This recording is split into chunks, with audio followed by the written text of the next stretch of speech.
गरुड़ पुराण अध्याय 18 पुनर्जन्म की योजना कर्मों से बनता है। अगला जीवन मरने के बाद सब खत्म नहीं होता, असल खेल तो तभी शुरू होता है। सोचो, एक क्षण के लिए तुम्हारी सांसें बंद हो गई, शरीर शून्य में समा गया और अब आत्मा अकेली खड़ी है, निष्पक्ष न्याय का इंतजार करती हुई। गरुड़ पुराण का 18वां अध्याय इसी निर्णायक क्षण को उजागर करता जब आत्मा को नया जीवन देने की तैयारी की जाती है।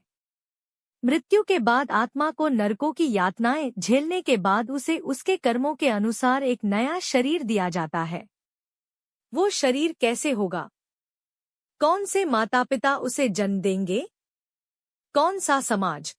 कौन से दुख या सुख? यह सब पहले से तय होता है, केवल और केवल उस आत्मा के कर्मों के आधार पर जिसने दया, सत्य, सेवा और संयम का जीवन जिया, उसे मानव जीवन मिलता है। वो भी एक धर्मपरायण परिवार में। जिसने मध्यम कर्म किए उसे जानवर, पक्षी या कीड़े मकोड़े तक का जीवन मिलता है, और जिसने केवल पापों में जीवन गंवा दिया उसे मिलता है घोर कष्टदायक योनि में पुनर्जन्म। भगवान विष्णु गरुड़ को बताते हैं कि आत्मा के चारों ओर एक कर्म संस्कार बल होता है, वही उसे खींचकर अगली माँ के गर्भ में डाल देता है, जहां से शुरू होती है अगली यात्रा। पर क्या यह इतना सीधा होता है? नहीं। आत्मा 10 महाविद्या जैसी शक्तियों से गुजरती है। यमदूत उसकी गति तय करते हैं और चित्रगुप्त का लेखा जोखा दिखाया जाता है, जो बताता है कि उसे कौन सी योनि में कितने समय के लिए और किस उद्देश्य से भेजा जाएगा।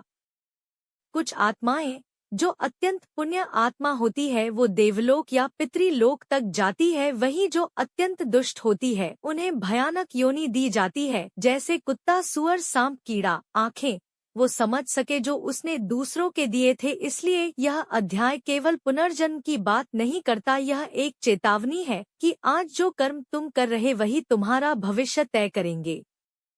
तुम्हारे जन्म की जाति, दिन, घर, सुख दुख सबने तय किए। अगर तुम चाहते हो अगला जन्म सौभाग्यशाली हो तो अभी से हर कर्म सोच समझ करो, क्योंकि तुम जो बोगे वही तुम्हें मिलेगा, इसी जन्म में या अगले जन्म।